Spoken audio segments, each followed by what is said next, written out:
Other things that were just stupid. I made a list too. So apparently pen springs equals that you're gifted. Oh, wow, yeah. And then fucking Jared Harris, who's like the father's like, you did this with a spring? You saved his life with a spring? You're gifted. It'd be a waste. It'd be a waste not to rob the world of your gifts. Right. I'm like, bitch, I've done that with my calculator. What the fuck? Like, are you serious? I do that on a daily basis with my remote. Pizza time. Pizza time. Pizza time. You like Pizza time. pizza time? Alex, Ed, I'm gonna throw you a little curveball before we start this one really quick. I just need to tell you something that you haven't known for the entire week, even though we've talked to each other this entire week. Interesting. Yeah. I, as a 32-year-old, threw out my back on Monday for the first time. Oh. And I have been stuck at home, literally, for the last week. And I've been in major pain. What the? How'd you do that? Yeah. I was about to leave for work, and I was gonna go with my fiance Keisha and my dog Saki, and I squatted down into a squat, and in the squat, like right at the precipice at the end of it, something just I don't know how to describe it because it's never happened to me, but you know, like on those Ziplocs, I imagine it like those, like and then when you like rip it open, it felt like that. Yeah. And I was like an old man. I just fucking went, and then like I couldn't stand. Like I just couldn't stand. I was shocked. Like Did you? Oh wait. Did you do the Toby? Oh, my back. Yeah. Oh no, I didn't, dude. I was so in shock and pain. I didn't even think about it. I should have. Oh, that's so good. Oh my gosh. Anyways, so that happened Monday morning, and yeah, immediately, dude, I couldn't stand. I couldn't walk. I didn't know what to do with myself. So basically what happened was it's my lower back, kind of like around my waist. Yeah. And right in the back, and there was just immense pressure and pain, and for like the first hour or two, I didn't know what position I could be in at all without feeling excruciating pain.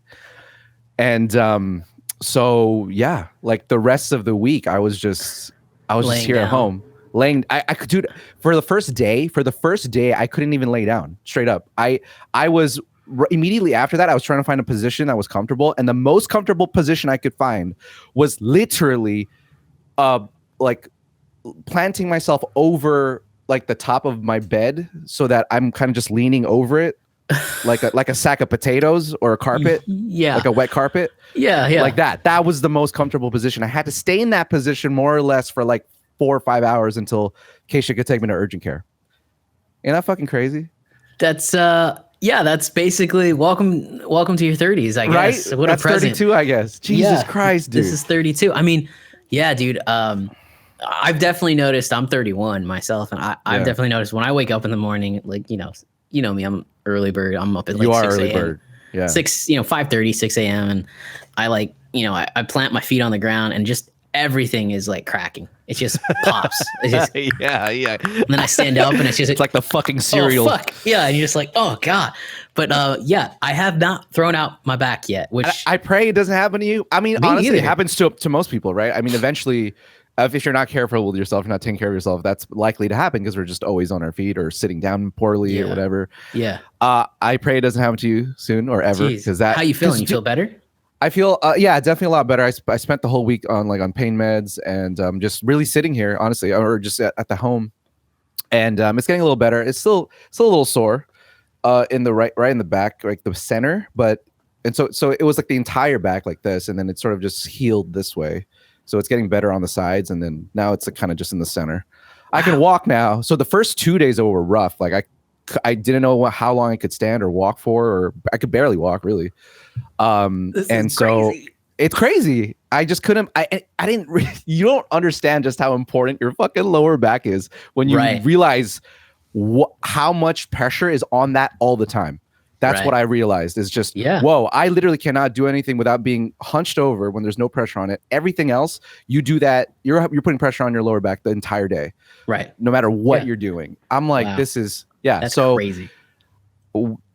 Existential crisis week a little bit. I couldn't move, couldn't do anything. I couldn't even work. You know me, man. Like I love working. I could barely work. I had to be on a laptop when I could work. It was just a sad experience to be like, I'm 32. This is like the start. It's all downhill from here. It's all downhill from here, baby. Wow, it was bad. It was bad. But you know, through these days of pain medication and just sitting there wallowing in sadness, a little bit, not really, but it's just like one of those things you just realize, right? It wasn't fun. That's all to say, though, that was all still better than Morbius. Oh. What's up, everybody? Okay, I just wanted to start off the show that way. We're going to get into Morbius in a second. My goodness. That's our big talk. Yes, that is our today. big talk. Wow. Wow. It's still true, though. Shots fired. Okay. I know, yes, right? To start that off. But yeah, to go over what we're going to go over today really quickly, we're going to go, before Morbius, we're going to go over some news. Obviously talk about some Doctor Strange Multiverse of Madness news a little bit. Tickets on sale on Wednesday. We'll go over that a little bit. Then we'll go over the Oscars. Going to talk about best documentary feature. Just kidding. You know what we're going to talk about. Yeah, we're going to talk about. Just really quick. We don't need to go too much into it. Everything really quick. Said everything. Everyone's talking about it. We got to hit on it. Yeah, just a little bit. Then we're going to go a little bit of Halo episode 1 on Paramount Plus, their first video game show. The first Halo, the first thing we're seeing of Halo finally for years since it's been in development. Yeah, it's been development hell. For the longest, like since literally early 2000s. And so we're finally seeing that. And so we're going to go a little bit of thoughts on that. And then, of course, Moon Knight had its pilot premiere on Reactions, Wednesday. Yes. We'll do a little reactions on that and see how we feel about it. Yeah. That should be pretty fun. I actually have some pretty interesting thoughts on that, considering what everyone's been saying about it. I think you do too. Same. Yeah. I mean, I may not be aligned with everybody, but I don't think so either. Let's keep going. Yeah. Okay. And then then we'll do the big talk. Morbius. Oh boy. Woof. In my pain, I found some time and effort to actually go watch it. I did. I was like, I'm gonna watch this movie because I have to. On Wednesday. Walking was fucking wow. That was oh my god. That was quite. I was putting on a face for sure. I felt like kind of like Moon Knight in that sense. I had to like really be a different person. But anyways, okay, let's start off with some Multiverse of Madness. Actually, just a few moments ago, you told me there was a new spot, right? Yeah. I mean, the spot got released. Let me check here. The spot got released 2 hours ago. So that's an hour ago. So wow. That's how the spot has some new stuff. There's Wong being a badass. Doctor Strange goes to Wanda. He's talking to her, saying it can get you. I need an Avenger for some help. And then kind of a new line that we haven't seen yet. Like she says, there's other Avengers, and he says, well, this kind of gets you back in the lunchbox, which means the Avengers are probably upset with her. Which means at least I like that a little bit because it shows that absolutely she didn't get completely scot-free from Westview. And what's great about that line, I reacted to it because I winced a little bit because I was like, I'm not still okay with how Wanda Vision went down and how they kind of resolved her arc there. I mean, it was on purpose, I think. The idea that she kind of got a slap on the wrist. She did. With what you did, Wanda, it's like, no. Right. That's not right. And you hear that line in the previous trailer, like, you break the rules, you're the hero. Exactly. I break the rules, I'm the bad guy. And it's like, well, it's a little different, Wanda. A little bit, right? Kidnapped an entire town. Yeah. And forced them to be a part of this comedy series. And he went forward in 14 million different futures to see how to save the universe. Well, maybe, the universe that's been, welcome back. Maybe they didn't need to be saved because it hasn't been so great for everybody. No. But so that's in that little trailer. And then there's this really cool little scene with Wong. He's got his little mystical little shields out. And then they transform into knives. Yeah. And then there's Wanda kind of floating. So it looks really cool. But the most important part of that is to announce tickets will be on sale on Wednesday. So I will be buying a ticket for Thursday night. I'll be buying a ticket for Friday night. I'll be buying a ticket for Saturday night. Just This kidding. guy. I'm only buying like 2 tickets. I will. Only 2, not 3. I might actually 2. go see it twice. Don't let me First go of all, too second of all, overboard. wait a minute. Don't let this guy deter I you. know. He's probably going to see a screener, and he's probably going to pay to go watch it too. So That's very true. the only which is something I would also do if I was still Of course. working with him. But hey, that's okay. But yeah, the tickets go on sale April 6th, and April 6th is officially 1 month away. Yeah. 1 month, 4 weeks, and that's gonna come soon, man. That's it's quick, and it's gonna man. kick off Avatar 2 trailer, hopefully, right in the front of Thor: it. Love and Thunder trailer. And By Thor- the way, I mean, I know no to trailer keep yet this week. going, we are 96 days away Unbelievable. from Thor: Love and Thunder. No trailer. Unbelievable. 96 Unbelievable. days. I'm not gonna. People have heard it.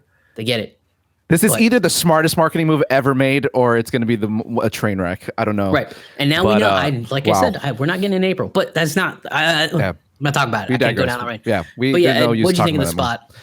Yeah, no, I feel the same way. It's good, cool stuff. Little bits and pieces more of new footage. I loved then to talk more a little bit about that mystery character that like sort of Nova covered in whatever that mystery shit is.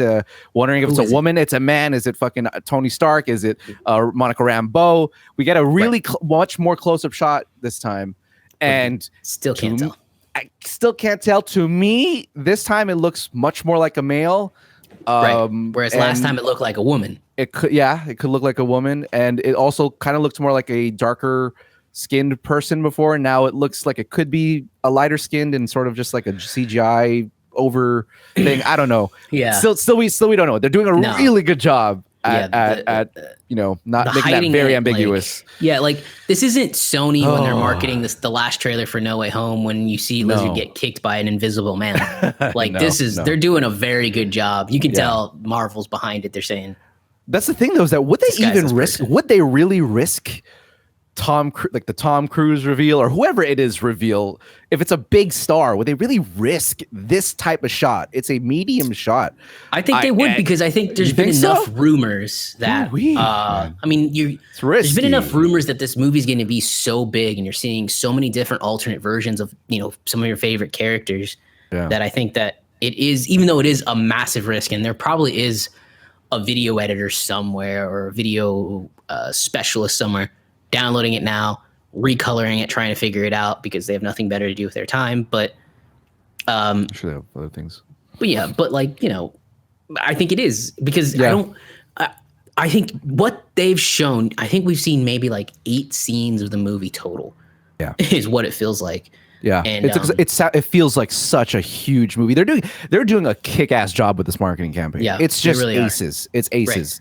Like the trailers have been great. They're not giving out too much, yet they gave a lot at the same time. It's just awesome. Yeah. It's really cool. I'm so hyped. I'm so hyped. Yeah, it's gonna be great. I'm very excited for this movie. Me too. I think this might be the next movie I watch in theaters. Think so? Yeah. I mean, maybe I go see Sonic 2. Maybe I don't. I don't know. I feel like I waited to Really? watch Sonic on know. VOD, so it was worth was okay, VOD right? rental. Yeah, That's fine. but I think this might be Morbius might be the last film I watch until Multiverse of Madness. So that's fun. What a taste to leave. Morbius almost made me feel like it was the last superhero movie I could ever watch. Jesus Christ. Anyways. Anyway, bad. but that's that. So, yeah. That's that. So excited. Get excited for that. It's coming. It's coming soon. And I couldn't be more hyped for it. All right, let's move on to the Oscars, and the slap heard all the way around the goddamn world. I'm not gonna go too far into it. Everyone who have seen it has seen it. You should know Will Smith went up to Chris Rock after a quote unquote tasteless joke. That's up in the air, however you want to believe it. But what we know for sure is that Will Smith basically sucker slapped Chris Rock across the face live on TV in front of millions of people, in front of the Academy, in front of his peers, in front of everybody. And what a shock that was. And again, it's been talked over like crazy this entire week. Just to give a little recap of sort of like what's happened in little bits throughout the week before we get into it, is that Will Smith has resigned from the Academy Motion Pictures of Arts and Sciences. That does not necessarily mean, though, that he can't win another one.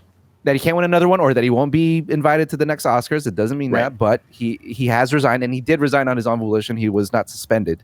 He resigned from himself. He also gave a public apology early this week on Tuesday or Monday I think to it was Chris like Rock Tuesday. and the Academy Tuesday. Yeah.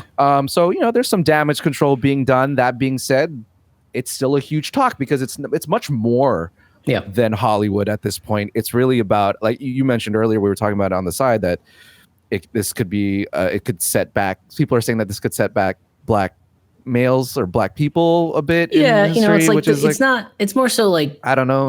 Kareem Abdul-Jabbar, the former NBA All-Star, that one like all-time great.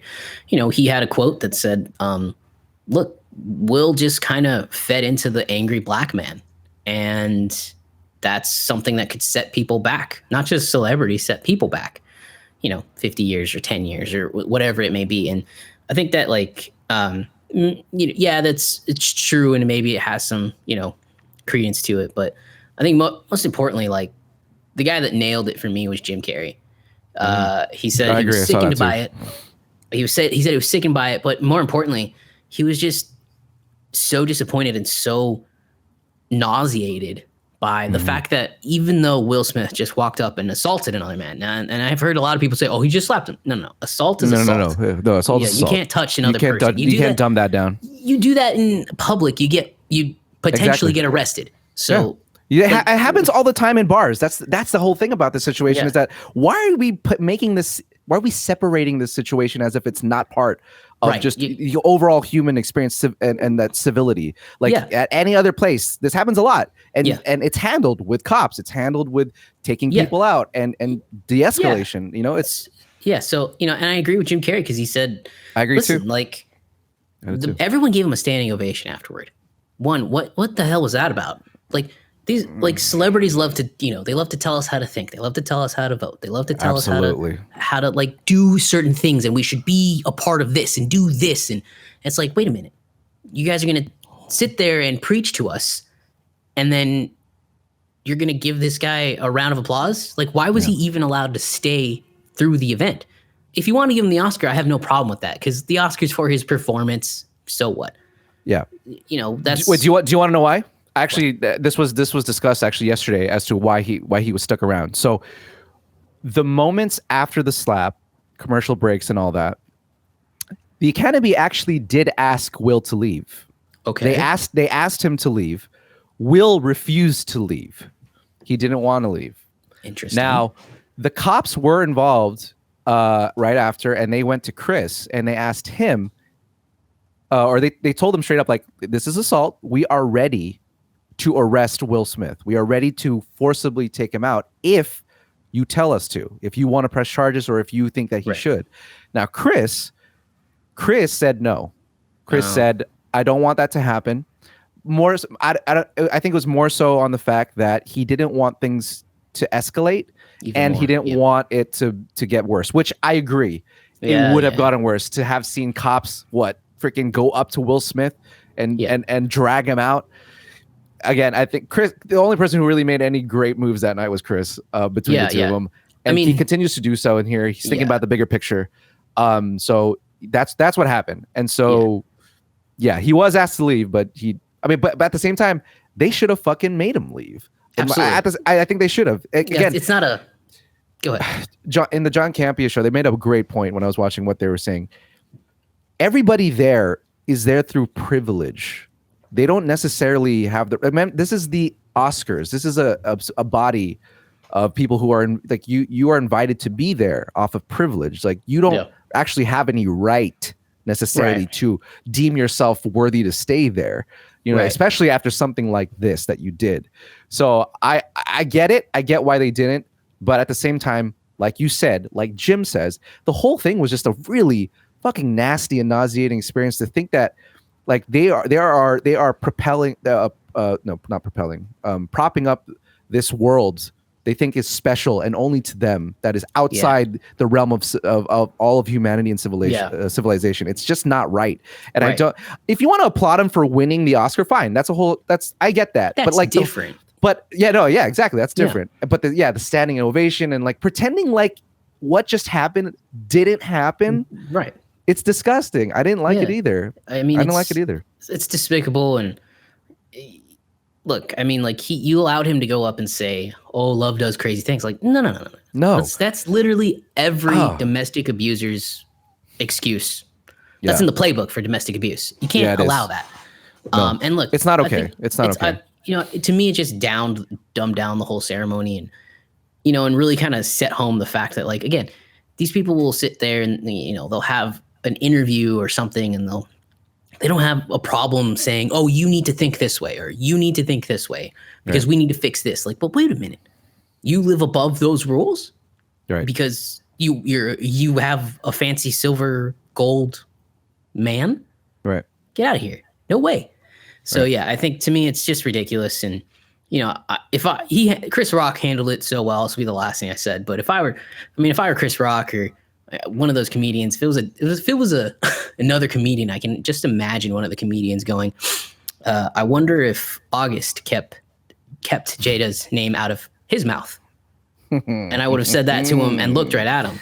But the fact that no one said anything or did anything, it was just downright disappointing. And but yeah, I think that's all we should say on it. Like, just ridiculous. More importantly, to switch the subject up. Yeah, I want to just really, really quick. How the fuck did best fan voted movie go to Army of the Dead? I don't know. Also, Spider-Man wasn't even second. Yeah, it got outvoted by Cinderella. That's ridiculous. Like Cinderella, the one with the pop star in it. What's her fucking name? Camille Cabello. Yeah, dude. Oh.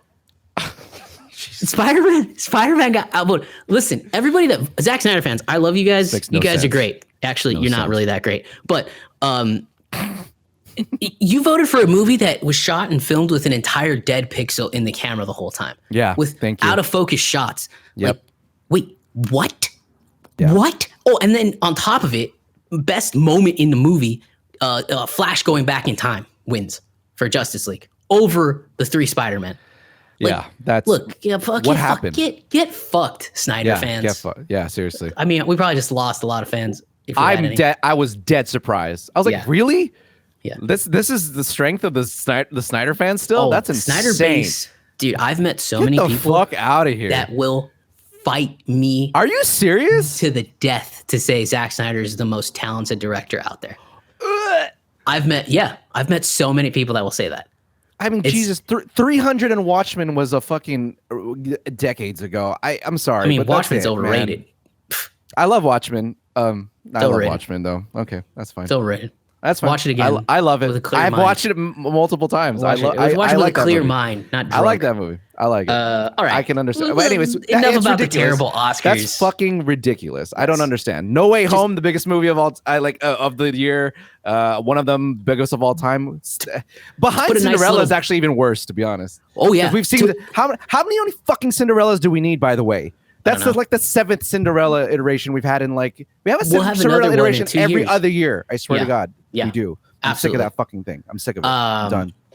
Jesus Christ. Yeah, that's that. Any other thoughts on the Oscars? To put a nice little bow on it, it's all a joke now. It's just that's a joke. all.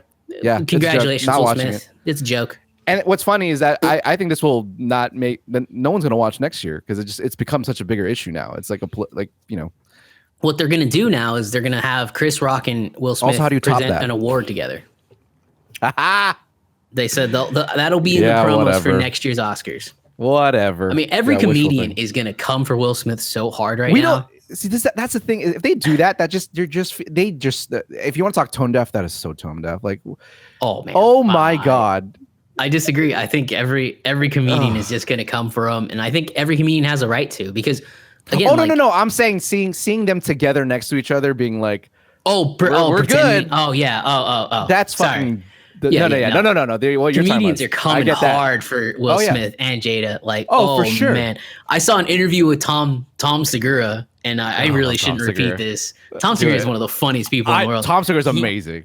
I love him. He had a beanie on. He was doing the interview via his iPhone. He had a beanie on, and he goes, "Sorry for my beanie. My alopecia's acting up." And I was like.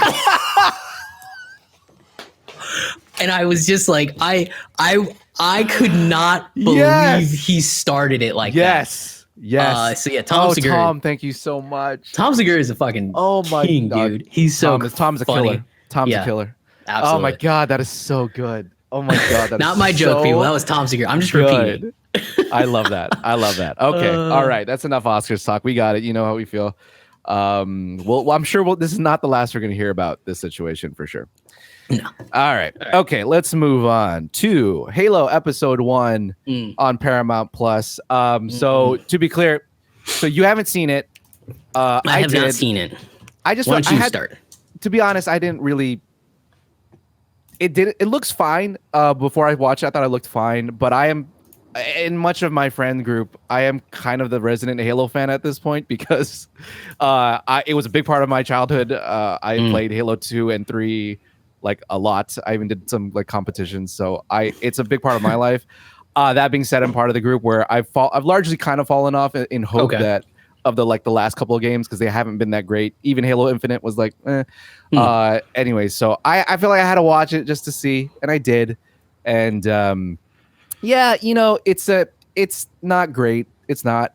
I think Paramount Plus did put a lot of money into it, and that it's showing on the screen for sure. There's some quality there. It does look good in my opinion. To me, it actually looks. I akin it to the Power Rangers movie, like the first Power Rangers movie. When they got those the original, with the upgraded upgraded and suits? shit. Yeah, I love that was badass. Movie. However you feel about that movie, yes. That was badass. Like as a kid, you to see your like heroes. Full on a screen was I made my cousin dope. take me to that movie. Yeah. That was really? Yeah. Yeah. I love that movie. It's not amazing, but it's great. Like as a I don't kid, think it holds up all that well. No, not really. Yeah. But I still enjoy it. I still enjoy it. Yeah. And it reminds me of that. There's money on the screen, like to see the Master Chief. By the way, this has been in like development hell for like fucking 15 years or some shit. It was like going through it was originally supposed to go through I think Steven Spielberg was attached to it once, and then Steven Spielberg is still attached to it. Or still attached to it. I didn't even know that. He's been attached to it since You're the right. beginning. I did it. Right. Yeah. And then Jackson was a part of it. At some point, he was supposed to make a movie or even a show. I don't know. Yeah. For years. Anyways, so we finally have it. And so to see it go from 3D animation, which has been great, to like live action, I think they did a really good job. The suits look pretty good.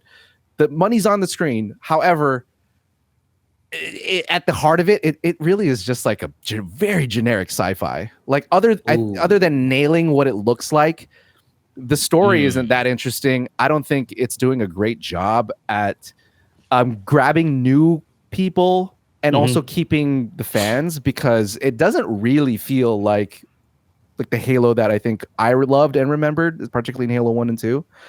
Okay. Let me ask you something real quick. Yeah. I've never played a Halo game. Really?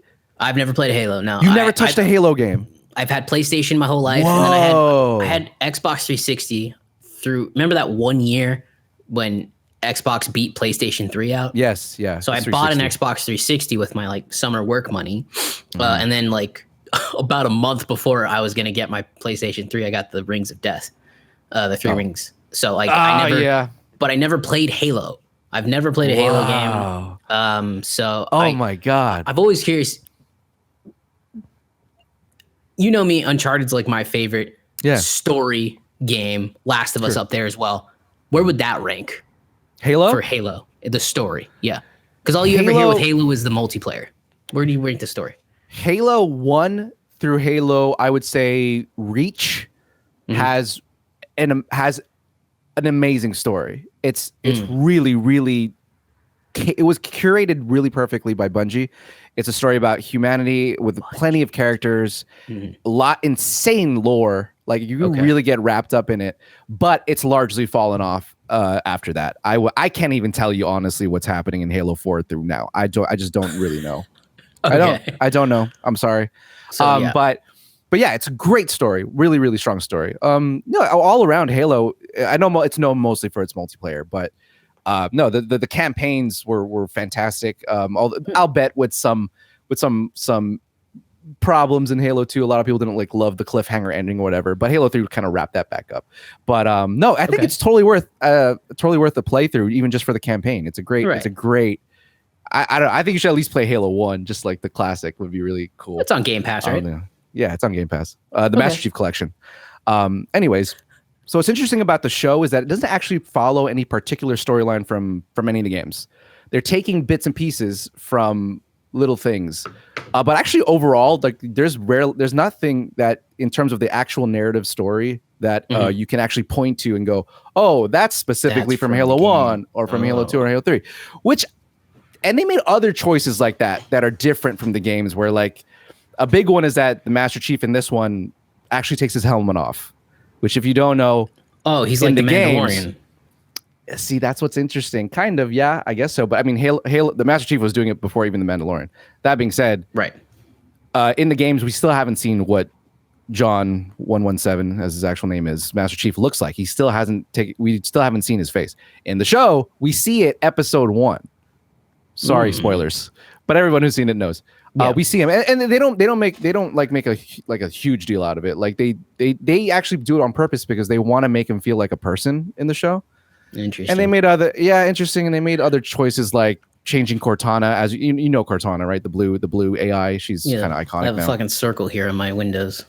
There you go. She's like not blue, and she looks more human. Also, it's like choices like that I think weird. They don't annoy me. I think those are fine. Those are okay choices. I don't particularly give a fuck if he takes off his helmet or whatever. Because unlike the Mandalorian, which has like a reason for him to keep his helmet on, the Master Chief in the games doesn't have a reason. They just it's just for the to keep it in as a thing for the fans to never see his face. Like, okay, whatever. But the show violates some stuff like that. But overall, 1 out of I think 10? it looks good. I'll give it like a 6. Yeah, but it's not grasping me at the moment. But I'll just to see where it goes. Yeah. But honestly, I don't know. If you're a Halo fan, I don't know. It's not strong enough. It's just not strong enough, even on a narrative level, I think, to keep you in, because it just doesn't feel like the Halo I think that maybe you loved as a kid, right? At all. It's not really hitting that mark. If you want to see it visually, I think it's great. The best scene is like right at the top when the Spartans come down and help this village or whatever magical. They like come down and help. Like that shit's actually really cool. That reminded me again of like the Power Rangers scenes where you like see them in action for the first time. Like to see them in live action. I thought that was actually really done really well. And the suits look great and all that shit. But everything else is like, not I don't know. It's whatever. So interesting.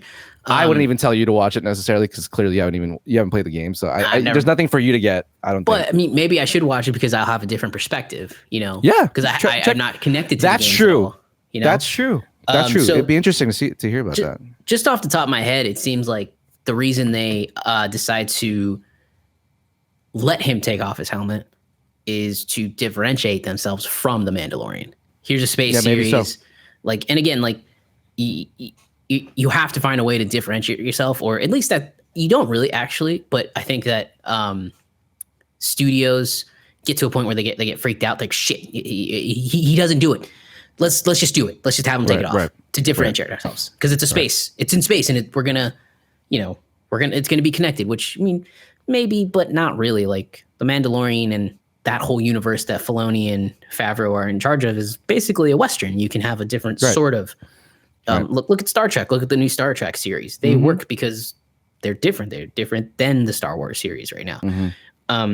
So yeah, I think that's interesting. That's the only thing that really popped out to me. Like, oh, it definitely sounds like a studio decision, or someone panicked, said, let him take off his helmet because we have to be different than the Mandalorian. And here's the thing: is that also it just reminds me again about the Uncharted thing, and just all video game franchises turned into movies. Yeah, is that they just can't seem to agree. They just can't seem to agree and find the spark that the video games found when people. And maybe part of it really is the experience, right? There is something to be said about being the character, you controlling the character. I think that's different than just sitting down and like being fed everything. I think there is something to like that, like being that character, and that is just not translating well at all to screen. Right. I think that's a big part of it that we're not really talking about. But at the same time, it's like, how hard is it to just kind of copy what they've already done and just give us what we fucking want as gamers? I mean, I think versus changing it up. As I said it in our Uncharted talk, I feel like they have this thought and notion that gaming isn't as mainstream as they actually realize it is. Right. Especially after the pandemic. Like when the pandemic hit, like you couldn't find a fucking Nintendo Switch. Those were back ordered for months. Like everyone is gaming now because you had to. You had nothing else you could do. Especially like when you actually couldn't go out, you didn't know what was going to happen. You know, when we were silly like that. But anyway, so I'm considering giving it a watch. I'm thinking I'll wait till at least 4 episodes are up, and then I'll binge through them and see what it's good. Like. That's probably good. That's probably good. Yeah, because if I give it just one episode, I know it probably won't hook me. Yeah. But I don't know. I've heard some hardcore fans, be very, very upset with it, and I've heard some fans be, "Hey, I'm okay with it," because they're like, "We finally got it." And again, like Ed said, this has been in development hell for 15 years. Steven Spielberg's been attached to it for so long. It was going to be a movie, then a series, then another movie, then a series, then another movie.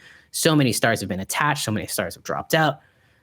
So for them to finally get it out, I think it is a little bit of a win. And, hey, another video game franchise on the screen, even if they don't do it great, is still better than not having one. I agree. I will. As of now, it's definitely not good. Like if you're gonna compare this to like the other shows on it, like HBO and like the others, like it's not at that level. It's not. That's another interesting talk because getting it right on TV is a lot harder because there's a lot of good shit and there's a lot of stuff you can go back and binge now, especially now. Like if you want to go watch a modern Western, if you're a big fan of Mandalorian, I'd say go watch Justified. That's a great modern Western. If you want to go back and watch something similar to Breaking Bad, but you've seen Breaking Bad twice already, go watch Ozark. Or vice versa. If you finished up Ozark, go watch Breaking Bad. All that stuff's available to you now. So like, it's harder on TV. You got to get it right. Yeah, you have to give people reasons to watch yours. To stick around, yeah. Yeah, clearly, I agree. With all that said, clearly either they've, like you said, it looks good, so they've probably invested a ton of money into it. They have. That's clear. And they've already greenlit a season 2, which whether or not it's breaking records, they greenlit a season 2 before it premiered, which indicates to me not so much that they thought it was going to be successful. Like, sure, there's some of that, but more that we've spent so much money on this, we can't afford to not do a season 2. Exactly. I agree. Yeah. And again, we have the whole season still. It could be, it could ramp the fuck up. Yeah. I don't know. I think the first turnout though has been okay. Okay. And not, it's fine. It's fine. We'll see where it goes. But it's not one of those where I'm like, oh, you got to check this out. This is going to be the new fucking whatever, Star Trek, whatever the fuck, but we'll see. It's going to be interesting. Watch it. You should watch it just so we can talk about it and see. And I like that. I like the idea that you don't know too much about the game. So maybe it's enjoyable. Maybe people do find it interesting. Yeah. Cause it's inevitable that when I watch it, there's like new things that I didn't even know were in the game. I don't even think there are in the games. I'm just like, I'm a little put off by it because I'm like, I don't know what this means and why this is there. It just doesn't really. I'm not sure where it's leading me, but maybe from a perspective where it's not from the games, it's fine. It's like part of the mystery. It's part of the new stuff, Right. I think episode 2 is. I think episode 2 is out this week. So by next week. By next week, episode 3 will be out. Actually, we may not be recording next week, but by the time we do this next one of these, episode 4 will be out. So there'll be enough maybe for you to binge and see. Yeah, and I'll give it a shot. So we'll give it a shot. But so far, Halo, I don't know. Give it. It's fine. 50-50. 50-50. It could go either way at this point. Again, that being said, you got to brought up a great point. Season 2 is already greenlit, so it doesn't really matter at this point. You're gonna get it no matter what. So there you Proves go. To me they've spent a lot of money and they have to go in full on their investment. Right, exactly. Okay, moving on to another show that I think we'll have a more interesting talk on is Moon Knight. Yes, the next Disney Plus show had its pilot. Steve Grant. Steve, that's a terrible British accent. I'm very sorry to all the British people that may be listening. Oh, that's pretty good. I don't know. I was copying Oscar Isaac. Yeah. Stevie. Anyways, yeah, Moon Knight had its pilot episode. Everybody Yes. was right before it was kind of raving about it. A lot of people saying it was the best new MCU show yet. on Disney Riveting. Plus. A lot, even just the pilot, which only the pilots have aired right now. A lot of people are saying that the pilot was the best pilot of the Disney Plus MCU shows. I heard great things about it before that. Your face is already going. I'm going to start off with saying that it's definitely not the best one. I would agree. Not the best it's not one. the best one, but it wasn't bad. No. I overall, Moon Knight episode 1, the pilot, I thought was fine. It was good, but I definitely had some problems with it. But I want to start with you. I will start with you, Alex, because Okay. I just want to get your thoughts on it. So what did you think of Moon Knight episode 1? Well, so overall, I think episode 1 is completely and totally saved by Oscar Isaac's performance. And I'm excited to see where 100%. Oscar Isaac takes it and goes. I have a friend, I'm going to call his name out, Wade, who texted me after he saw it. And he said, "Oh, it's basically Venom." And I was like, "What?" So I watched it and I was like, "I really don't think it's Venom. Easy there, buddy." But What? yeah, he thought it was Venom because the way the Moon Knight guy talks to him when he's not in his when he's in Stephen Grant's form and said, "Oh, the idiot's back now." It's just like, well, not really, but okay. I see. That's a terrible comparison, but That part, yeah, sure. Okay. Sure. I mean, it's Right. mimic. Yeah, it follows Right. that. So, but okay. Anyways. yeah. So I had some issues with it. Like, I think it has your typical pilot problems. I told Ed this after I saw it, and this is basically as far as we talked on it. I said, I think it should have gone the route of WandaVision with 2 episodes premiering instead of just 1. Yeah. I actually think, now that I think about it, I think WandaVision had 3 episodes premiere at once, maybe. No, week 1? No, one no, or no. was It it was 2 episodes. It was 2. Okay, episodes. because Yeah. the first episode, there's a lot of mystery. You don't know what the fuck's going on. Vision's back. You're in the 1960s on this TV sitcom. And then you start to, in the second episode, more secrets get revealed. And that's kind of a lot how this one felt to me. There was a lot of the, waking up, waking back up. And then all of a sudden you missed all the action. And I'm sure we'll see that action eventually. But yeah, it was just okay. Like it did just enough for me to keep watching. Just enough. But it was disappointing a little bit. I would say it was right? disappointing overall. Yeah. What would you say about it? I feel the same way. I do feel the same way. I do not think it is the best pilot in Disney Plus. I would put that to WandaVision. I think that was the best pilot specifically so I far. give it to Loki. Loki, yeah. Granted, I'm not saying that any of the pilots were particularly like the Bad. best episode, Right, or yeah. bad. But yeah, to say that this was the best pilot, yeah. So you put it to Loki. I don't blame you on that. I think would it's give it to WandaVision. Loki. I wouldn't even. I love the pilot episode of Falcon and Winter Soldier. I mean, they're all great pilots. They're fine. They're fine. Yeah, they're fine. But in relation, this was the problem with this one for me. Mhm. Is that it was a little just too trigger happy and on the mystery stuff. It leaned way too heavy on like, let's confuse the fuck out of our audience. Yes. And that's going to be different.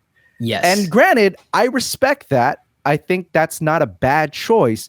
That being said, it was too much because at the end of it all, I just didn't know what to trust because I was just like, I felt I was more left in an ether of like, okay, I guess this can go any way possible, which is intriguing. But at the same time, I'm like, well, how do I know what to like or like what to latch onto if it can just change the next episode? I just don't know, right? Yeah. It was way too hard into that. Like the fish and the phone and who's it? Lissy? What's the girl's name that's on the phone? Livia or something? I forget her name. Sorry. Yeah, doesn't matter. Yeah. There's so many pieces and people, and at the same time, you are in the perspective of Mark, who's not trustworthy, and so I just was very left in the cold. I think in terms of like what I need to latch onto. And again, if anything, I am not opposed to heavy mystery or questions. Right? I'm a Losty. I fucking love Lost. It's my favorite show of all time. And people think I'm fucking nuts because they think that I just love questions and don't like answers. Right. That's not true. But what I want to akin it to like the Lost pilot, right? why this doesn't work in terms of the mystery is because unlike the Lost Pilot, like the Lost Pilot, what it did great was actually give us something to latch onto, which was a tragedy that was believable, like a flight crashing on an island, and then great characters who are different, and the relationships are built up. Like all that's done first before any of the mystery is even really there. Right. It's only until like the latter half of the episodes that they start to bring in polar bears and fucking like women on telephones and shit that they don't know what they're talking about. But for a good hour, you're just dealing with the crash. Yeah. Like you're just dealing with these people. So, and I would argue that a lot of losses like that, but this is just like full on moment to moment. Like, oh, there's this thing. And guess what? Not sure if that's happening. And now they're in the Alps. Now there's a voice. And now there's a voice, and now there's three of them. Yeah, and there's a phone, and there's just fucking Ethan Hawke, and then he has like a tattoo that moves. Like, where does he get that? That's cool. There's an Egyptian god walking around, just like, wait, what the fuck is happening? Yeah, there's so much going happening, and I don't know what to latch onto. It's like holding onto a ladder that the rungs keep falling off, and that's not a fun experience like that much, you know, unless you give us something to hold on to. Yeah. So that was, I think, the biggest problem with the Moon Knight pilot. That being said, I'm excited. Like Oscar, as you said, Oscar Isaac's great. I could watch Oscar Isaac in pretty much anything, dude. The guy's just fucking awesome. Yeah. So I thought the moon voice, the Egyptian god voice, when he starts talking, I thought it was Liam Neeson at first. Yeah. Oh, how cool would that be? It would be so cool, but the credits revealed it's not him. Dude, Liam Neeson in the MCU would be so I thought it was Liam Neeson at first, and I was like, oh, that's kind of cool, actually.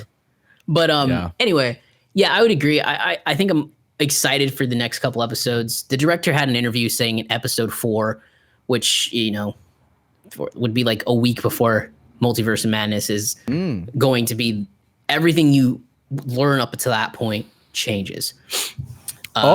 Which really? Is, you know, there's something similar to the ending of Loki. The director said, when you get to the end of the Loki, the multiverse, as you know, it changes. So like to tease that is pretty big and pretty awesome. And very exciting, I would say. And then there's one big piece that I thought was cool, and that is I'm not sure what country he goes to or where the hell he's at when he fights Ethan Hawke and he's on the cupcake machine. And all I know is it's in the Alps. Right. Where's the Alps? First of all, the CGI in that scene was terrible. Thank you. I don't know why that was allowed to stay in the cut. I don't know what happened, but that's Morbius level CGI. That car. Thank you, dude. Yes, those were all terrible. I have no I love Marvel. I have no problem with calling out when shit it should not be in the show. And yeah, the CGI throughout that whole sequence was awful. Even my fiance was like, "Why are we watching terrible fake cars?" And look, I know. I'm so happy you brought that up, dude, because nobody was talking about it, and I was watching that whole scene, going, "What is this?" It totally took me out of the scene. It's terrible. Yeah, it's really bad. I don't know why almost that was every so bad. Element, the fucking the wood and the cars and why are they fake car like there's like whole cars that are just fake. My guess is they spent so much money on the rest of it because this suit looks pretty good and it looks like great. By the way, I messaged you one of the trailers they had when he removes his moon crest. I said the CGI looks a little shoddy there. You did. So I. that sequence though takes the cake on that one though. Yeah, that was absolutely. Just awful. I'm a little concerned about the CGI going forward, but I don't know what country that is. Back to the point here, but a lot of people have said that is Latveria, home of one Victor Von Doom. Oh, and that Moon Knight just secretly introduced Victor Von Doom's home, and we're gonna see more of that. So that's the one exciting part I found after it. I noticed it. I was like, this looks familiar. I don't know what it's from. So I went and looked it up, and a bunch of people online said it could be Latveria. Now they're not explaining, they're not saying, and I think we might get some sort of confirmation. But especially with, you know, if they do introduce Victor Von Doom in this, and it leads up to Multiverse of Madness. I guess it's the same thing. And we do get, you know, rumors are we're going to get one of the Fantastic Four members cameoed. You got Victor Von Doom leading up to this. It's a smart move by Marvel. But other than that, yeah, Oscar Isaac is the only reason I'm excited to keep watching the show. So I agree. I mean, great job he's great. casting that. Yeah, and he's executive producer too, so he's obviously very much in this, and I'm excited for that. I hope he does get what he wants. But yeah, I can't say that I wasn't a little disappointed for sure. I was, especially the end. The end was not. I like revealing the suit. But not it seeing was cool, anything. but not seeing anything. Yeah, we don't. And see, this is the episode needed a moment where you finally go, oh, that's what's happening, or this is what's particularly. I think the perfect moment would have been in that bathroom scene where he's finally like seeing all these other what's his name's Mark Spector, Mark, and whatever his other things we don't are know through the other the one mirror. Yeah. We don't know the other one, but it would have been great to be like getting a little pieces of information about as to how that works, right? Like, okay, hey, like transfer me the consciousness now, that way I can turn to Moon Knight or something like that. But they cut away from all that, like he just becomes him, and I just, again, it's like it kind of dampened that situation because I'm like, I want to know how it works a little bit. Fuck is going on, and give me a little something here, right? Like just a line from Mark being like, "You can't, like, unless you say these words." That's lame, but something like that. Like, show us something that like makes us go, "Oh, that's why earlier in the episode." The fish had two tails. Whatever. I just something like that makes us go, "Oh, okay, this is where this is going." I feel like the fish mystery will be revealed, but again, you nailed it perfectly. Too many questions, literally zero answers, and like in some shows that's okay, but in this, it just didn't really work all that well. No, I agree. It was more frustrating for sure. Yeah, with the bad CGI, I would say this episode was like a 6 out of 10. Just I agree. It was just okay. It was not one of the stronger ones for sure. Not just one of the stronger opens. Yeah. And one other thing. Granted, this is the first MCU Disney Plus show that has a steeper hill to climb than the other shows because it's a completely different person we've never met before. That's a very good point. We don't know anything about him. The other shows did. We knew a little bit about Clint and Loki. We know a lot about all of them. Right. So it was easier for us to be like, okay, I buy into this. Fantastic point. Yeah. Yeah. And so like that's a reason you need to go a little bit heavier into who this person is and what it is. I agree. Exactly. So I throw it a little bone there, but it's still, again, not the strongest. So. Yeah. But it shows, the show shows promise. I'm super excited to see where it goes. Obviously, visually, it looks good. Minus the CGI, like shot well is what I mean. Yeah, and I'm excited to see how like the Egyptian lore fits into the MCU because like that's pretty fun. That's cool because a lot of people. Good. I was just say like a lot of people have seen like the first like 2 or 3 episodes are saying like there's like a little Indiana Jonesy feel because of the. And I hope that's not some bullshit cupcake saying like, well, there's some scenes in sand. It's like Indiana Jones. Like, I hope it's not that. I hope it's like when Steven shows her like the poster and explaining the gods, like, oh, because he's smart. He like knows this stuff. Like like Indy. Like that's cool. Yeah, that's cool. That was cool. Yeah, I like that little characterization. So I hope they do more of that, where he's like not just a loser. People who have seen all 4 episodes got. I guess first of all. I've been on those screener emails, and for Marvel to give out 4 episodes, the most I've ever gotten was only 3, and that was WandaVision. Generous. And that's incredibly generous, and it's something that I think that they know that it takes a minute to get up to speed, and even the people that have talked about it, I think, they're saying, "Hey, just stick with it." But again, like 6 episodes is not a lot of time, and I hate that they waste episodes. Don't waste episodes. Which I'm not saying this episode was a waste, but I am saying. No, I hear you. Is borderline. Yeah. Yeah. All right. Yeah. Well. Yeah. From also one disappointment to another, maybe. Dang, this whole episode I didn't realize was just like a slew of disappointments. No, but possibly. Oh, well, what? Multiverse of Madness. Okay, very high on. Well, I mean, like things have actually come out and watched. This one deserves it. But you're right. Okay, but moving on to the possibly the biggest disappointment. Actually, maybe it's not because we already knew it might be absolute ass, which it is. Let's talk about Morbius. Oh my god, Ooh. dude. Morbius. Currently, right now, I want to start off with this. I believe it is at a high 16% or something on the tomato meter. Ooh. Which is 17% at the moment. Oh, sorry. Climbed I'll up give a it that little 1%. That's fucking horrible. That's now lower than Suicide Squad. By like a good 10%. I gotta say, man, yeah, everybody was right. The critics, everyone who saw this beforehand, everything that was said about this film before release, we can confirm is all true. All true. Holy shit. Anyway, so yeah, I made a Morbius stupid list. Like I have a list, but I want to go. I want to know what you got because you saw it yesterday, like last night. So okay, so just give me your thoughts really quick. I just want people to know I went to go see this. I've been frequenting the theaters ever since it was like they've been back open, and this was the emptiest I've seen the theater. I was the only person in the movie theater. I shit you not. Literally the only person in the movie theater.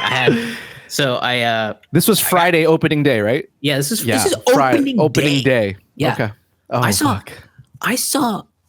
Never mind. That's not important. Never mind. Okay. We don't need to get into that. But listen, like this was so bad. I couldn't wrap my hand around. I was texting Ed throughout the movie. Now I don't text in movies. Don't do that. I was the only person in the theater. I promise. That's why I was texting Ed throughout the movie. And there are just so many things wrong with this movie. I can't believe it exists. I can't believe. I agree.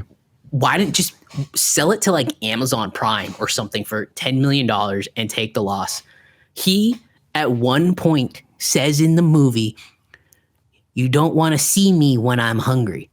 You know the Hulk line? You don't want to see me when I'm angry. By that point, you're just like losing it. First of all, I want to say I was right because last episode I said I bet you it's going to be some stupid origin bullshit story, vampire versus vampire, which is exactly what it is. Let's get the good out of the way first. Oh, really? You have Matt Smith. He does enjoy himself. You can tell he's enjoying himself, but also there's one scene where Matt Smith is dancing and there's some terrible song on, and I was dying in the movie theater. Dude, I'm not gonna lie to you, that was like one of my favorite scenes in a bad way. Like, I was like enjoying it. Do you know what I mean? Yeah. Like when that scene came on, like I couldn't help but like enjoy it. It's ass, but I was like, this is fun. Like that's like fun. His like stupid dancing is all terrible, and he's doing push-ups and. But it was fun. Like I was like, okay, there's some character here, and it's stupid, but that was weird. This movie should not exist. They dubbed it's terrible. over Tyrese's lines at one point. ADR. They ADR'd his lines, and like I was like, wait, you see his visibly. Mouth move, but it doesn't match. They don't even make the attempt to show a reverse angle of him speaking. It's like they did literally a live ADR. Like he right then and there, he was like, "Okay, Tyrese, go now." Yeah, and then he just missed it. It was fucking terrible, unbelievable. Yeah, there was so many other things. What else? There's so many other things. All the stupid. I like how First of all, I like how you said, "Let's go over the good stuff," and then you gave us that one scene, and then you're like, "Let's go back to the stupid stuff." That's the only good thing in the movie. That's literally the only good thing in the movie. I'll give it one more. Just one part that I was like, okay, I like that. It's when Morbius goes to that hideout that came out of fucking nowhere. With God. Yes. And he takes the guy's hand and he starts cracking the bones and he starts dictating like what bones they are. Yeah. Do you remember that? I like that because it's like he's a doctor and he's playing off of that. Sure. That's funny. That's fun. I like that. That's okay. I mean, it just showed characterization. It just showed why he's fun. He's a doctor. Remember, he's a doctor. He knows that shit. And I'm like, okay, that's fun. Like okay, that, I like that. I'll give you Very that. small moment. It's a very small moment. It's a very But small that's moment. my favorite part of the movie. It's not I will much. give you that. So, Yeah. so many things annoyed me. Like, why do we see titles for everything there? Every place, every new scene. Whoever edited the movie or put it together felt like, oh, you know what? We need to title this. We need to show where we are because the exterior shot's not enough. So now we're gonna put Manhattan Detention Center, international waters. By the way, they were 12 miles off the seaboard of Long Island. That I do not believe that is international waters. International waters. But anyway, also, why does it matter? Who fucking cares? The fucking blood splatter from a video game made in 2008. Yeah. The blood splatter on the camera, guys. It's on the camera. And it's not even blood. It's black because it's PG-13 because Sony didn't even have the balls to make it rated R. It's oil. It's oil. Yeah, looks like oil. The fucking hospital scene. Why? Why? Yeah. Why do the lights turn on and off automatically? I don't know. What? Yeah, I put here what was that? I put here hospital lights have horror movie mode. Just for no So reason. there's this. By the way, if you didn't know, we're spoiling the shit out of this movie. Oh, who gives a shit? Nobody's gonna watch it. We're gonna give you a better time than the movie. There is a scene. Yeah. Where we cut to a nurse at a hospital. See, she's walking down this hallway. This long hallway. And for some reason, there's no explanation whatsoever why this is happening.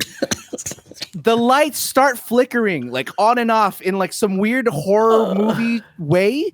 Yeah. This is a normal day at a hospital. There's no post-apocalyptic shit happening. There's no problems. There's nothing. There's no explanation as to why the lights are doing this. And again, Morbius and all the vampires in this movie, to my knowledge, don't have electro whatever ish problems. It's literally what the fuck's happening. It's how the hospital was built. Clearly, just these automatic lights. They're the best automatic lights you've ever seen ever. Because once you step, they're on. Once you step out of them, they're off. That's it. So. That's it. I mean, I could not stop laughing in that movie. I mean, either. I could not. Because I was like, is this supposed to be scary? Because this is making me laugh really, really, really terrible. Somebody went, or I would imagine the director went, yeah, we'll shoot this scene. This will make, like, it's fine. No one will ask the question. Right. Why these lights are going on and off. No one's going to care. Yeah. We're smarter than 1999, my friend. This movie showed me just how spoiled we've fucking been for the past that's a 15 fantastic years point. Of like even bad like superhero movies. This movie shows how they've been okay. They've actually put some effort into like Suicide Squad looks like fucking The Godfather compared to this, because at least that had like inklings of thought in terms of like, yeah, we're gonna get a huge cast, fucking awesome action, and like there's some thought. This movie felt like they like just shat on this, like on paper. They shat on paper and were like, we're filming this. What the fuck? Well, it was awful. It was downright awful. The CGI throughout the movie like was really bad. And I feel like Sony saw this movie and was like, we're not going to spend any more money on it. It's done. And it was like when their faces are always constantly changing, Matt Smith and Morbius, and like, look, face stuff is hard to do, like deep faking. But I mean, fuck, this looked bad. This is where I half disagree with you. I don't think, other than the faces, which was horrible. I thought the rest of the CGI was fine. Like, it was fine. Okay. I didn't think it was bad. It's fine. I think I'm counting the post-credit scenes. Okay, well, we'll get to that in a second. I think I can't separate. Holy shit. Okay, but you know, the face stuff was horrible. The face stuff was horrible. There's others. I love this. This is where this type of movie is awesome. Other things that were just stupid. I made a list too. So apparently pen springs equals that you're gifted. Oh, wow, yeah. I laughed so hard at that. This was in like less than 5 minutes in the movie. So in the beginning of the movie, they go back to them as kids, Matt Smith and Jared Leto. Yeah. In their little orphanage or whatever. That sounds mean. Sorry, it's not like a little orphanage, it's an orphanage. But like to show that Morbius is like smart and that this is how he gets out and becomes a doctor. Yeah. Is they have a disease, so Milo like fucking is like his machine goes off or whatever, and he's like fainted. He goes, Milo, what's wrong? And then all of a sudden he just like is like tinkering with the machine, and he like knows the shit out of nowhere, and then he just pulls like a pen spring and like uses it, I guess, to like do something. Yeah. And then fucking Jared Harris, who's like the father's like, you did this with a spring? You saved his life with a spring? You're gifted. It'd be a waste. It'd be a waste not to rob the world of your gifts. Right. I'm like, bitch, I've done that with my calculator. What the fuck? Like, are you serious? I do that on a daily basis with my remote. I'm no fucking doctor. You gotta be shitting me. Oh that's a good point. But also, don't forget the very, very beginning of that. Right before that scene, let's go back in order. There's the circle transition. Remember the circular transition from your 2001 Final Cut project called? It wants its transition back. It's a circle. I was like, about the circle. Why did they put that in the movie? And that never happens again in the entire movie. I thought it was going to be like a thing. And whoop. Yeah. I thought it was going to be a thing. And I was laughing. God. I laughed at the circle transition. If we go back even further at the very start of the movie. Oh, shit. This motherfucker's in Costa Rica just getting bats out of nowhere. Yeah. And you're kind of, there's no explanation. No explanation. And then you're given like one line later in the movie. Oh, I went down to Costa Rica and I got the bats. Also, what? Why is he just cool with a legion of bats flying directly at, like, who is ever cool with that unless you've done that 1,000 times? You would be even a little bit scared. You've never done that before. No. He's just like that. I'm like, how are you not fucking scared right now? You're not scared shitless. That was ominous. Oh my God. So bad. There's just no explanation for that. Also, one more thing about just when he was a kid. I bet like, what's with the origami? What the fuck does that mean? Why is he so good at origami? Why does it mean that he likes people? I was literally going to say. What's that detail? I was about to say, the liberties this movie takes with the audience. Oh my God. Is offensive. It's offensive. It is because it's just like dead on. It's offensive. You just expect us, because it's Jared Leto, because this is a Sony Marvel movie. You just expect us to know who these characters are. Oh my God. And I'm a big proponent of, like, I've said for a long time in superhero movies, stop giving me shitty origin stories. Stop giving me, like, I don't need it because it's the same thing repeated over. But this is different because I don't need an origin story, because this was an origin story and it was terrible. But like, you still have to explain the character a little bit. Why should we care about Michael Morbius? Why should we care about his buddy Milo? You don't give us any of that. There's nothing. There's nothing. Go ahead. There's no basic storytelling in this movie. Which is why I would have to say for sure this is a fucking script and director problem. Like this script is absolute poop. The director, I don't know if it was a director. It seems like the story fucking board artist just. I mean, no bash to any storyboard artist, but like, I'm just saying, it wasn't like what director was here. What director was here calling out these shots and saying, yeah, that's good. We need that. We don't need that. Like, there's like whole pieces of scenes that we missing. Just gone. Just not. I don't know if they exist. Again, it takes its liberty. And it says, holy because shit. It's a superhero, you should care about it. And it's like, well, no. You got to give us a reason to like Michael Morbius. Yeah. And even Venom.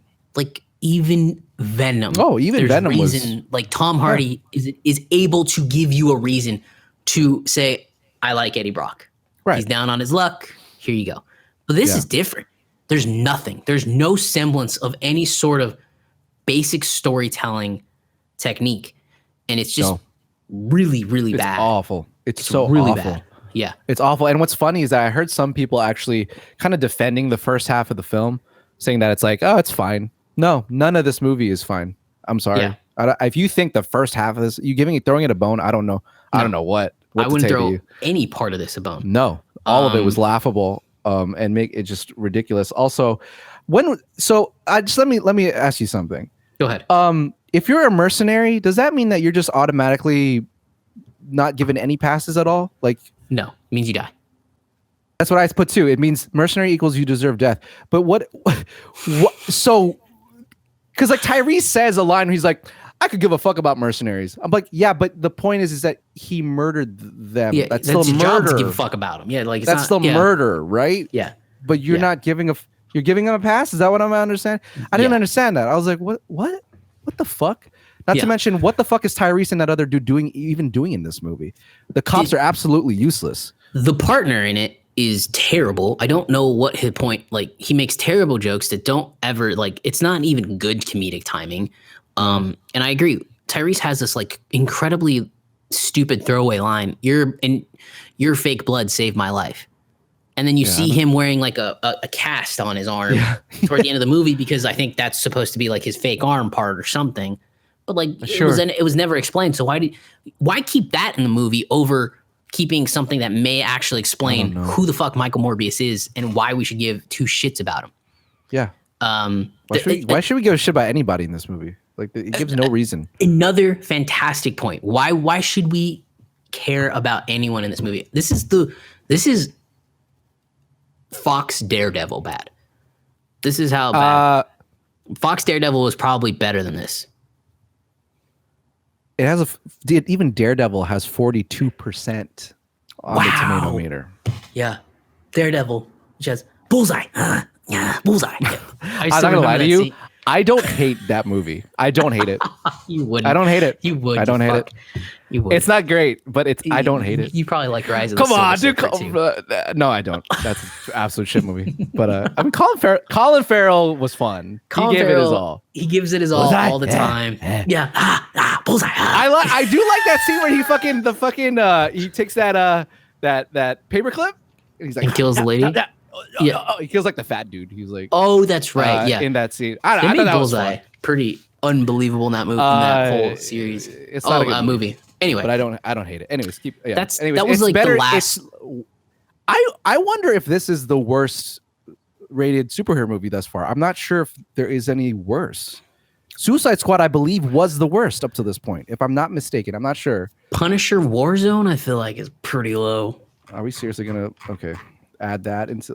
You said superhero movie. That's true. Hold on. All right, Punisher Warzone is currently it's currently 29% on. Bro, this might be the worst superhero movie ever made. Like really quickly, what else? What was like one of some of the worst? Oh, I mean, Suicide Squad is like I think was the worst, right? What else is there? Daredevil, Suicide Squad,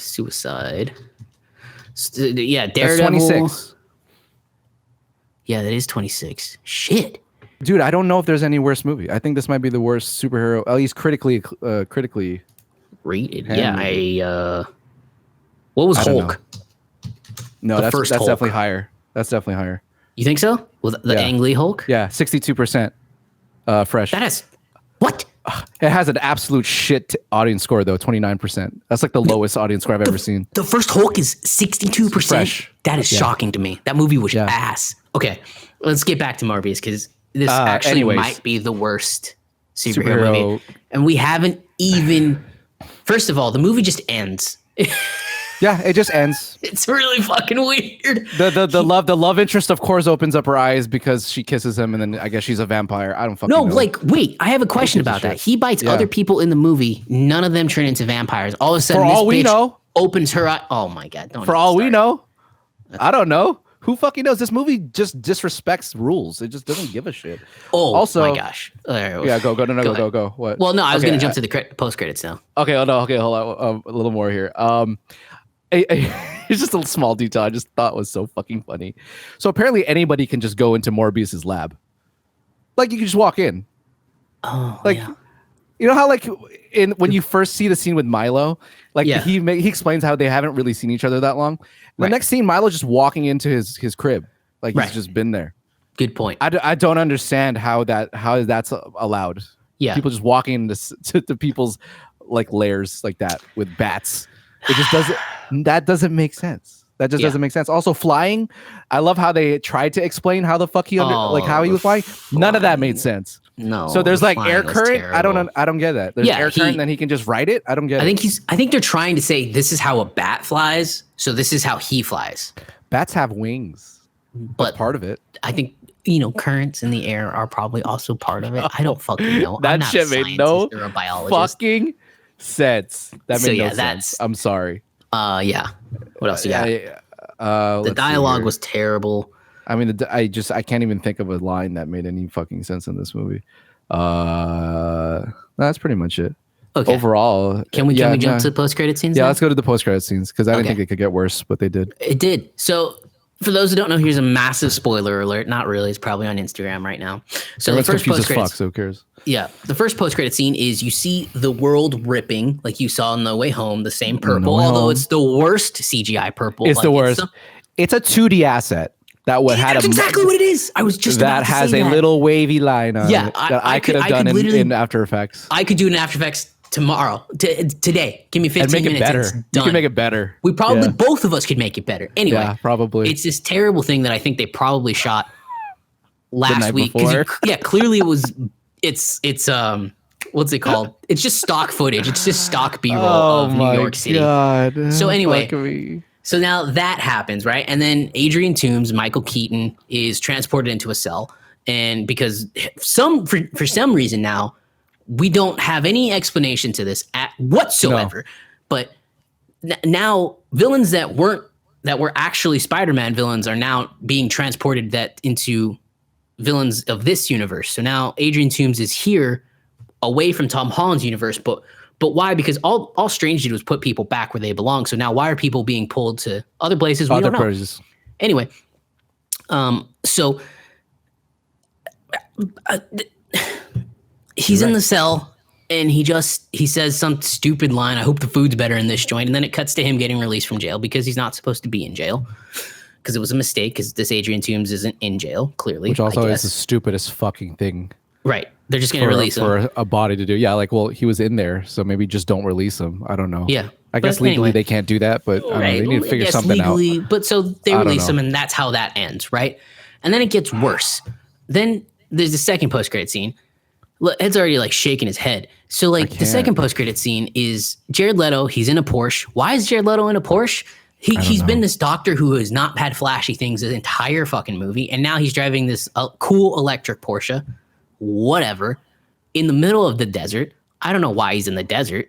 It's clearly he's not near New York. There's no way he's near New York. Well, right? Vulture called him there. That's why he's like, "Thanks Oh. for meeting me." So they agreed. Whatever. They agreed to it. Whatever. Yeah. So then Vulture shows up in terrible CGI suit. How do you? And Get he's clearly, obviously, Michael Keaton wasn't there for this because he keeps his mask on. The mask looks a little bit different. So, several questions. Where does he get the new suit? Where does he get the suit? How does he know Michael Morbius to call him and connect to him? Then he has this line where he said, "I think I'm here because of Spider-Man." Now, wait a minute. Yeah. This is What the where it fuck are- even falls further apart because this movie goes through the whole movie without any, like they say Venom, but there is no Spider-Man mentioned No. in a movie. Not at even all. once. Right. And there was trailers where you saw an image of Spider-Man here or there, which would make sense. But All cut now out. Spider-Man's all cut out. And I think they're trying to say, oh, this is Andrew Garfield's universe. And or Tobey Maguire's universe, or maybe a clone. I don't fucking know. But now there's a Spider-Man here. And now Michael Morbius, who's a good guy basically by the end of this movie, is essentially he has to have. I can't even get it out. Take 'cause a, it's so take a breath. stupid. Take a breath, bro. It's okay. It's okay. It's all right. Everything will be okay. So now Michael Morbius, who was a good guy throughout the movie, he has to talk with. He has a talk with Keaton and basically says we should work together to bring down Spider-Man. And it's like, well, wait a minute. And he says, I'll keep you in mind. And I'm like, well, wait a minute. What the fuck? Why now? Why is he bad all of a sudden? So, and then that's how it ends. So, yeah, it was when I first read that the post-credit scenes were the worst part of the movie, I couldn't believe it. Yeah, because And like, now how do you fuck up a post credit scene? Like, Yeah, and how you is it just- so bad? Yeah. And, well, Leave it to Sony. Really that bad. I could not believe it. I just- had an aneurysm with you fucking explaining that to me just now. Yeah, it doesn't, none of it makes any None of it- sense. Zero At sense. all. Yeah, you're right. Yeah, the biggest question is like, I mean, it's not like Adrian Toomes was like a bad person necessarily in Homecoming. In Homecoming, yeah. Go ahead. Like he made some bad choices, but he wasn't like inherently evil in any particularly way. And nor is Morbius. In fact, Morbius makes it better in this whole movie. So is that he means well for sure. Yeah, he's not he's like trying a hero to kill anybody. Yeah. And then how the fuck does now he has a problem with Spider-Man, and or he why does he know it's because of Spider-Man, and why does he need Morbius? Why Morbius? Like how are they going to get out of Spider-Man? Yeah, no. Doesn't make There's literally zero sense. Zero. There's not even a lick of sense in any of these post-credit scenes, and that's just absolute, just an offense. I'm offended. Yeah. Like, how did this get through? I wish that even fucking Kevin Feige would have like fucking busted the door and be like, you cannot release these scenes. They don't make sense. I have a theory. That the scenes were. One of the scenes was different. I have a theory that they were going to show one of the Spider-Men, and Kevin Feige came in, and the Spider-Man came in and said, "Yeah, we're not gonna do that for this movie. Sorry, we're not doing it for that movie. So sorry, because the movie was so bad. They're like, we don't want to be attached to this. Period. No. That's my theory. That's probably true. I want to remind people too that the last trailer extensively used footage a ton of Vulture voiceover. Remember, Vulture voiceover. It's shit ton. They clearly shot a lot more, and they got rid of all of it. So that trailer straight up lied. Right. Like that trailer was just a lie. So on top of a bad movie, you had bad marketing. Also in Homecoming, it's been a while, I know, but in Homecoming. Remember, Adrian Toomes doesn't give up Spider-Man's identity to the bad guys. He kind of like he has an understanding with him. Yeah, he's basically on their side. On Spider-Man's side at this point. He doesn't want to rat the kid out because he knows he's a kid, and Spider-Man saved his life. So it's very, very, very weird to me, the liberties this takes. At this point, the only thing that makes sense is that there is a good amount of time that has taken when he gets there in the cell and to the second post-credit scene. Like there's something happens in between. A lot of things happen. We just don't see it. That's the only explanation. It's the only explanation. Then I don't necessarily think that those two scenes happen too concurrently, right? There has to be a major amount of time that had occurred. Again, like you said, like where does he get his Morbius seems more comfortable with himself, right? So he has a car. He seems fine with his situation. Vulture gets his suit somehow or makes a new one. I don't know. He knows Spider-Man in this universe of some sort. It's obviously not Tom Holland, or it could be. Again, there's just a lick of time that's just not addressed, and it's the only explanation for it. Here's the problem. Sure, if there's a lick of time, then why don't you do what you do the rest of the fucking movie and at least give you a lower third that says I agree with you. Saharan I Desert. agree with you. Not Saharan Desert. Las Vegas Desert. I don't know why I went. Las Vegas Desert. They're in New York. 6 months later. Yeah. Yeah. You know, like that. It doesn't make any sense. Again, you baby the audience in one way, in stupid ways, and then you totally ignore and take liberties upon the audience in other ways. And that's the biggest offense of this movie. It's a failure of storytelling on a level that I haven't seen in a long time. I agree. No, I haven't seen it in any. I see the 17% and I go, yeah, that makes a lot of sense. I don't think I've seen. Yeah, no, I agree. This feels like a movie that should be in like the 6% or something like that. Like it's just awful. It's 10. An awful experience. Yeah, it's a bad experience. And so I was gonna say, oh shit, I lost my train of thought. Fuck. I'm glad. I don't want to think about this movie anymore. Yeah, I forgot. I just overall, this movie's just an awful experience. I can't believe that. Oh, that's what it was. It's pretty clear if you want to talk about corporate handling, that this whole end credit scene was made for two reasons ish. Two was to possibly like kind of nudge out Spider-Man in some way, although keep him in because obviously why watch these movies if you don't see Spider-Man eventually. Exactly. And to set up the group, the Sinister Six. I mean, he says it literally. It's literally just to do that. And if we forget they've already tried doing this one time before in Amazing Spider-Man 2, and it failed miserably, and they're trying to do it again. Yeah. They're just trying to do it again, the same way they did it before. I'm like, Sony, what the fuck? Like, what the fuck? You made Spider-Verse one of the greatest animated films of all time and Spider-Man films of all time. You're doing the part 2. What is this? Like, you have 2 separate teams for sure working on this, because it's these are not lining up. This doesn't make any sense. What's going on? For the animated movie, you have Chris Lord and Phil Miller kind of overseeing that whole thing. Those 2 dudes know what they're doing. Like, those dudes are behind 22 Jump Street, the Jump Street remakes, and other fantastic animated films.